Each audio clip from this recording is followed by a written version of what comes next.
लोणी काळभोर येथील जॉयनेस्ट वसाहतीत सायकल खेळणाऱ्या एका 7 वर्षीय मुलाला एमआयटीत शिक्षण घेणाऱ्या मुलानं चिरडल्याची घटना घडली आहे। आज सोमवारी 19 जानेवारीला दुपारी 3:30 वाजण्याच्या सुमारास ही घटना उघडकीस आली आहे। अपघातानंतर चारचाकी चालकाला लोणी काळभोर पोलिसांनी ताब्यात घेतलं असून परिसरात एकच खळबळ उडाली। निष्कर्ष अश्वथ रेड्डी असं अपघातात मृत्यू झालेल्या 7 वर्षीय मुलाचं नाव आहे, तर अथर्व रमेश कवडे असं चारचाकी चालकाचं नाव आहे। या प्रकरणी चालक तरुणाला लोणी काळभोर पोलिसांनी ताब्यात घेतल्याची माहिती मिळत असून चालक अथर्व कवडे हा लोणी काळभोर येथील एमआयटी या शैक्षणिक संकुलात शिक्षण घेत असल्याची माहिती मिळते।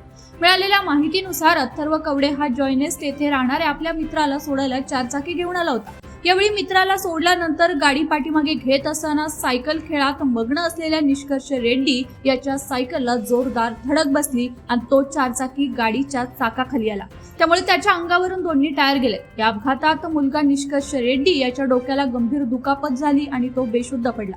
यावेळी चारचाकी चालक अथर्व कवडे याने तत्काळ निष्कर्षला विश्वराज हॉस्पिटल या ठिकाणी उपचारासाठी दाखल केलं, मात्र उपचारापूर्वीच त्याचा मृत्यू झाल्याची माहिती डॉक्टरांनी दिली आहे। ही घटना सोसायटीत घडली असल्यानं सोसायटीतील सुरक्षा व्यवस्थेवर प्रश्नचिन्ह उपस्थित केलं जात आहे।